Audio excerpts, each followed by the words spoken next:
Well, hello everyone. Hello and welcome to this English lesson about water. Now, you might think water is a very simple topic, and maybe you know all the words associated with water, but I was surprised when I was putting this lesson together how many words there were and how many phrases, how many English phrases I can teach you when we go over these words. In fact, just this morning, I was thinking of more words, and even Brent from American English with This Guy used the phrase tap water or the term tap water, which I don't have in my slides. I have city water, I think. But there are many things to talk about in this English lesson when it comes to water. So we will get started as soon as possible. As you know, water is one of the most important things in life. Air, water, food, some of the things that keep us healthy, some of the things that keep us alive on this planet Earth. So let's get started in just a moment. So water is called H2O. This is the scientific name, I guess, that you would give water. Water is a molecule. Water is a liquid. And there's a lot of different ways to describe it. H2O stands for hydrogen and oxygen. There's actually two hydrogen atoms and one oxygen atom that form a bond, and you get a molecule that's called H2O. And if you have enough of those molecules, you can see water. And water is, of course, found all over the planet in a lot of different forms. And we'll talk about a lot of those this morning. This is not a science lesson. So if I get some of the science wrong, please remember this is an English lesson. I'll try my best to explain things correctly. But if you want to make a scientific point in the comments below, certainly do that. And I will read it and I will learn more about the scientific aspect of water. But this is an English lesson, so let's talk about water. There are basically two kinds of water found on our planet. There is salt water, which has a high amount of salt in it. And there is fresh water, which is usually fairly clear and clean. It's not always drinkable. Sometimes you need to treat the water first, but it definitely is water that you can use if you need to have a drink after treating it or boiling it or something else. But salt water is generally found in the ocean. We have the Atlantic Ocean, the Pacific Ocean. There are a lot of large oceans in the world, and oceans have salt water. So when you go to the beach, and if you are on a beach that's on the Atlantic Ocean or the Pacific Ocean or another ocean, you are swimming in salt water. You can kind of taste it if you get a little bit of salt water in your mouth, that it has some salt in it. In the rest of the world, there are things like lakes and ponds and rivers, and I'll talk about all of those that have fresh water, water that has a low salt content. It might have other minerals and other impurities in it. Impurities are things that make water not safe to drink. But definitely we have salt water and we have fresh water. Canada in particular has many, many freshwater lakes. We are a country of lakes, as well as parts of the northern United States. There are many, many lakes in North America, as well as in Europe and Russia and many other countries in the world. There are many, many bodies of fresh water. So again, this will be a lot more than just a vocabulary lesson. If you listen to all of the words I just used, I'm regularly using terms and phrases to talk about water that aren't in the slides, that aren't in the 50 slides. So this will be a very rich lesson. It'll be very dense and full of information. Bodies of water are things like lakes and rivers and streams. Generally, when I think of body of water, though, I think of like a lake or an ocean or the sea. But let's move on. We have what's called potable water, also referred to as drinking water. So a lot of times you'll see trucks on the road in Canada, and they're delivering water. And they'll actually say on the back, potable water. That means that the water that's in the truck is safe to drink. And so I'm not sure why we have this term, why it's potable. The more informal and more common term is to simply say drinking water. So when you go on a trip, you bring some drinking water with you. Okay, so this is water that is safe to drink. In order to get drinking water or potable water, most of the time you will have a water treatment plant close to you. Now, I know it depends on what part of the world you live in. In some parts of the world, you can just drink water without treating it. In Canada, generally all of our water is treated. That means they take water from a lake or stream or river, and it goes through a process to purify the water. So even though I live out in the country, we drink water that has been treated. We go to our local town and we fill up water jugs, and we only drink water that is from the water treatment plant. Now, there's two kinds of water treatment plants. There is a water treatment plant that creates drinking water or potable water, but there's also what's called a wastewater treatment plant, which treats the wastewater that comes out of our houses. So quite a bit of a difference there. A water treatment plant creates drinking water. A wastewater treatment plant treats all of your sewage and everything that comes out of your house. Hopefully that makes sense.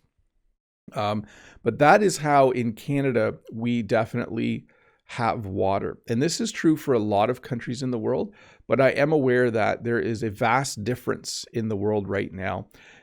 Sometimes people say, if you had 3 wishes, what would your 3 wishes be?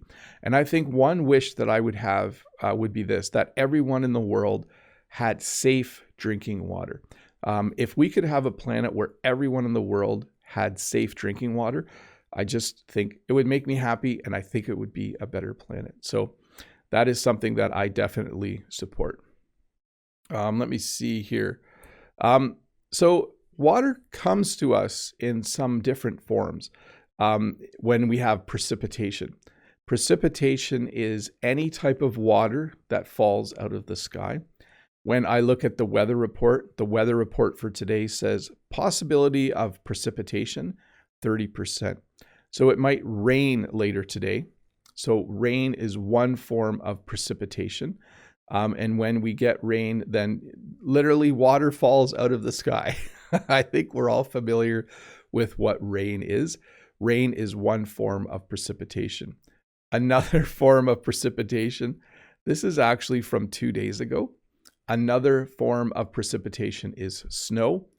And I'm not going to go over all of the details. I'm not going to go over all the different kinds of precipitation, but we have rain, we have snow, we have hail, we have sleet, we have freezing rain. There are many different types of precipitation, but the main two, at least in Canada, are rain and snow. You can also sometimes get water from a spring. On our farm, there's actually a spot where the ground is always a little bit wet because water naturally comes out of the ground. So we have in some places in Canada natural springs.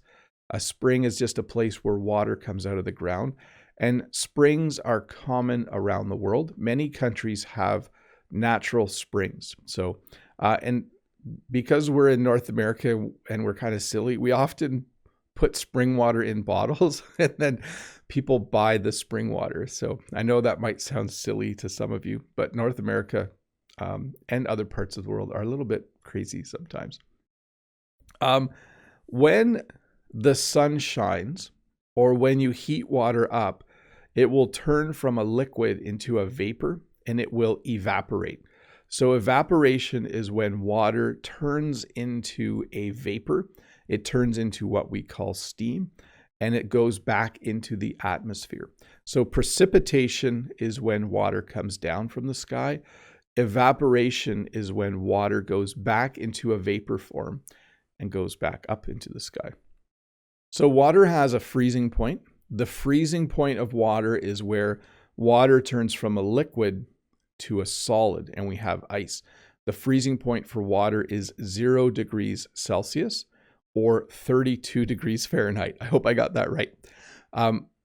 We don't use Fahrenheit very much in Canada, by the way. So when the temperature goes below 0, water will turn from a liquid into a solid, and we will get ice.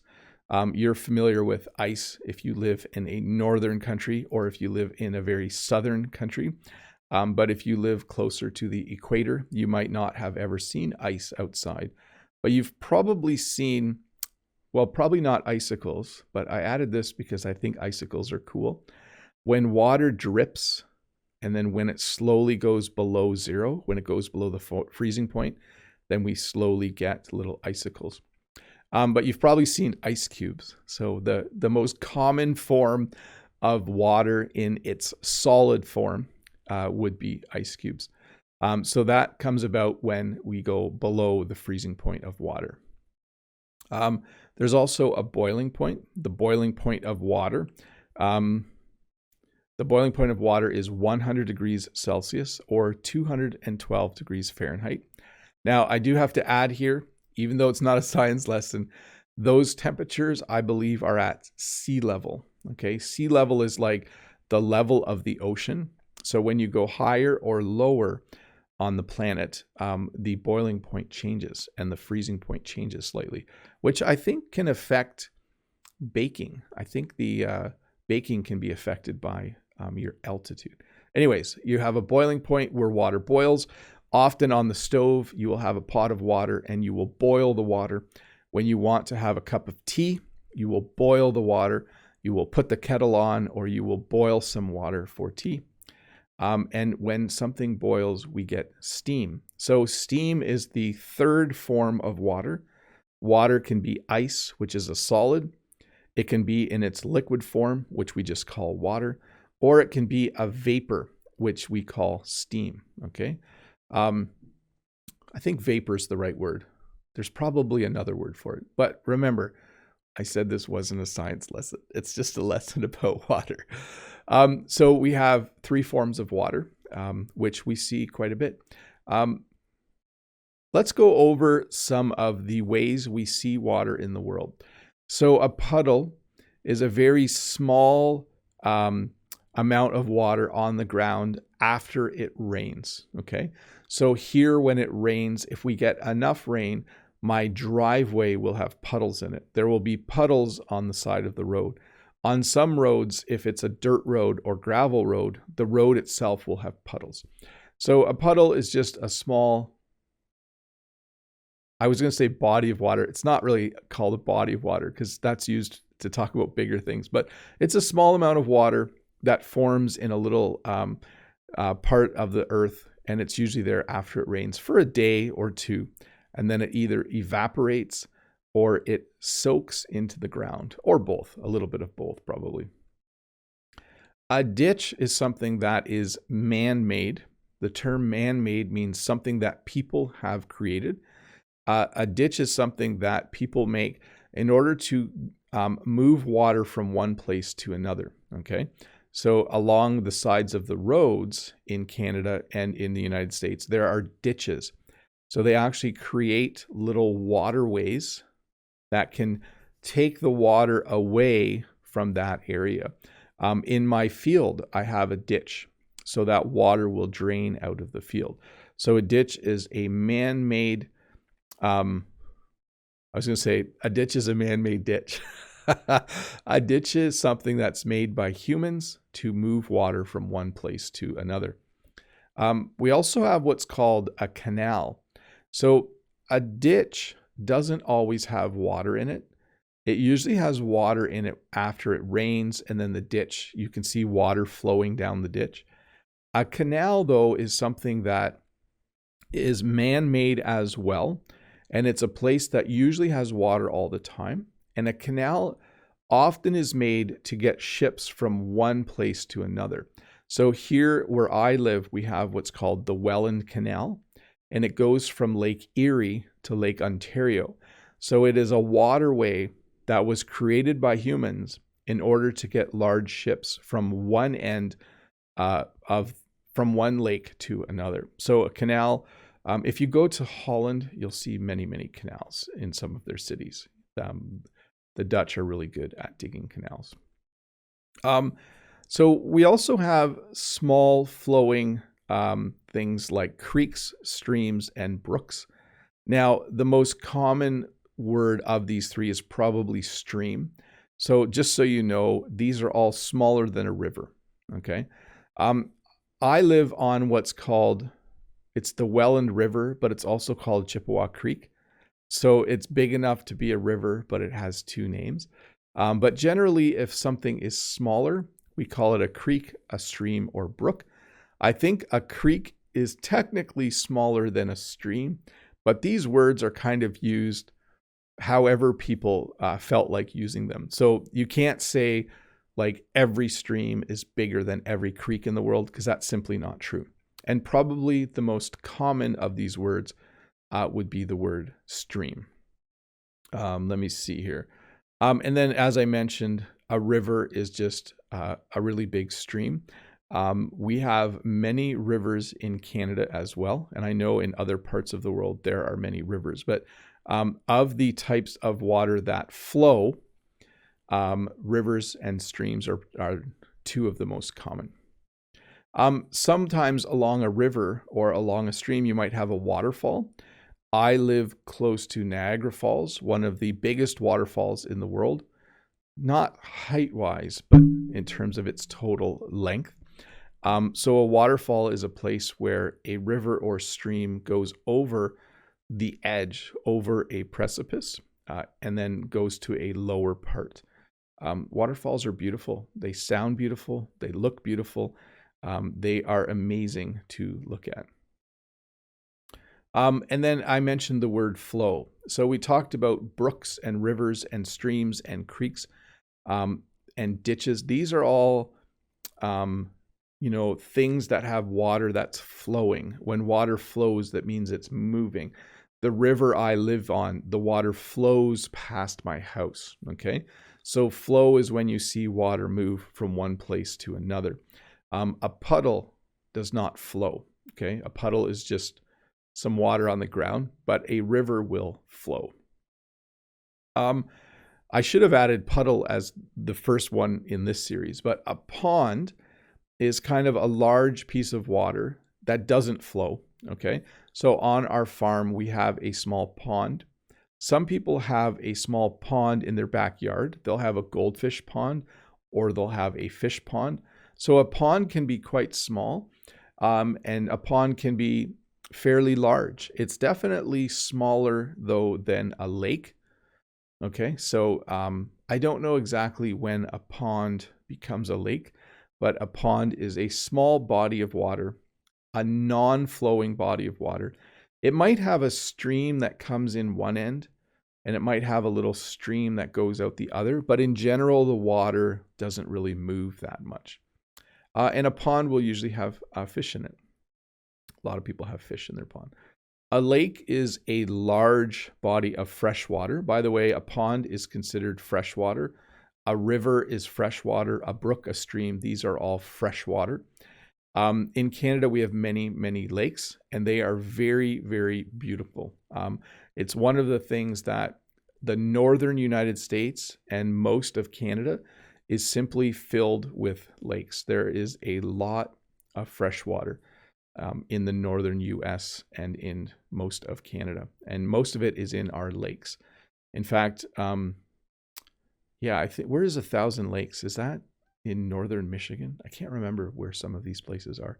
Where's the land of 1,000 lakes? We should ask Brent that. Geography question for Brent.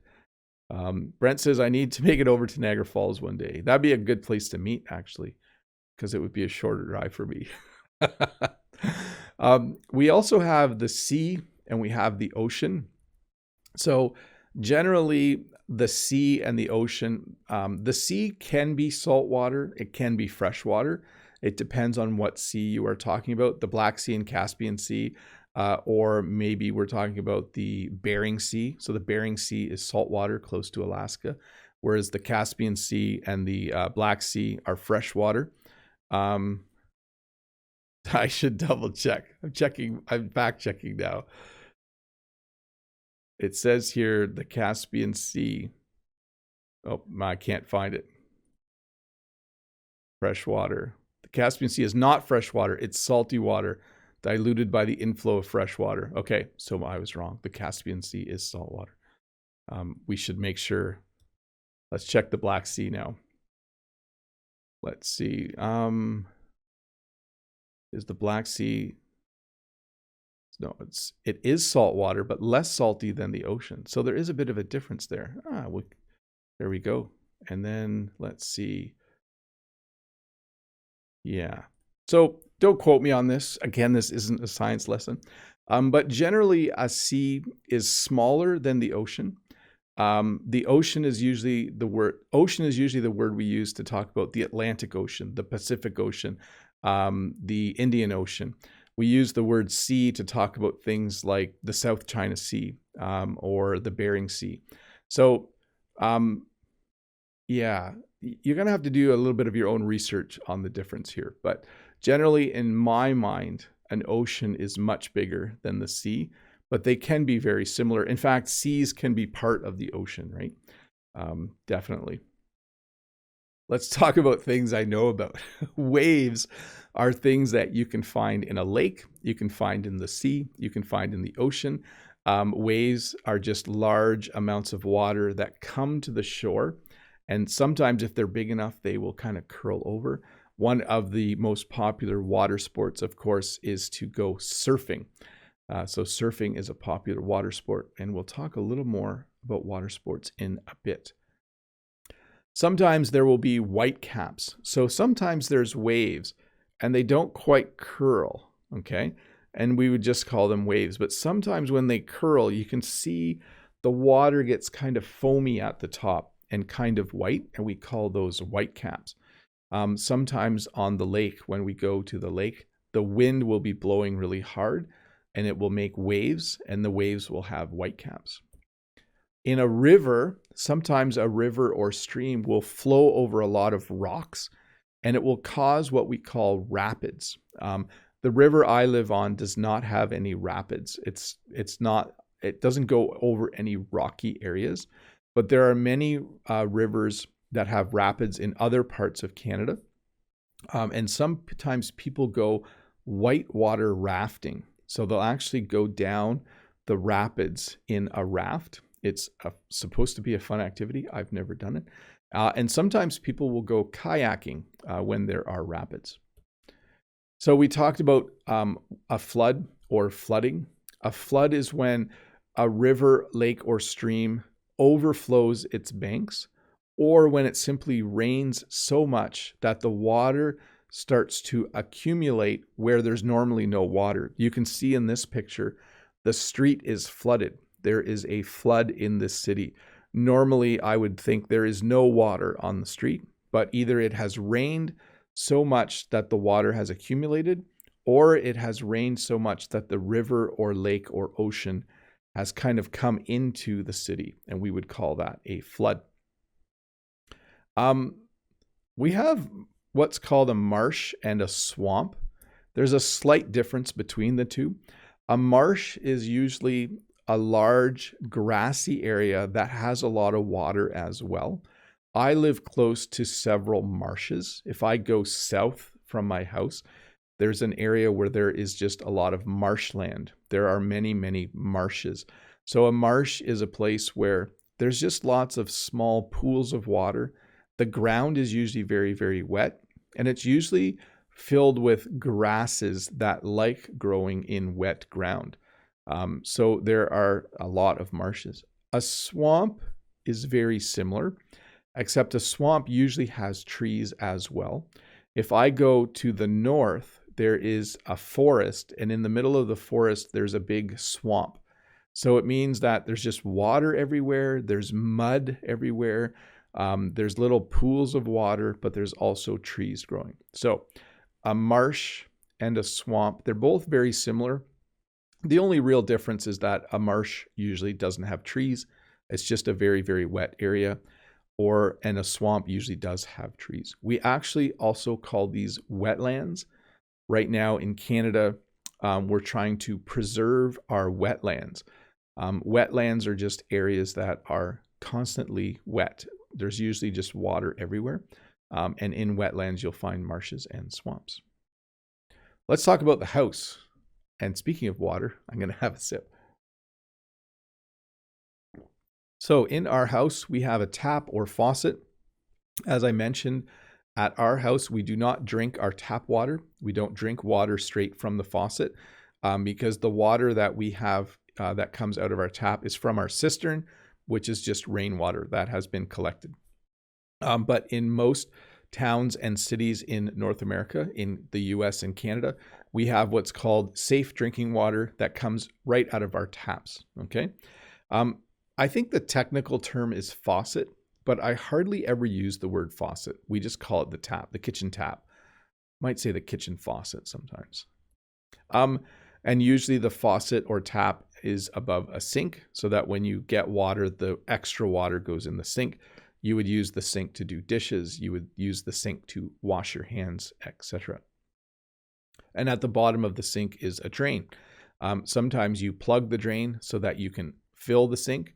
And when you're done, the water will go down the drain. And it usually goes into the city sewer system if you live in the city.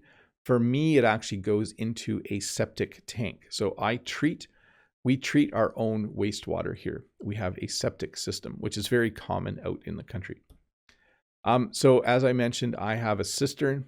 It doesn't look like this, but under my garage, there is an 8,000 gallon cistern. I can hold 32,000 liters of water in my cistern, and all of the rainwater from the house goes in that cistern.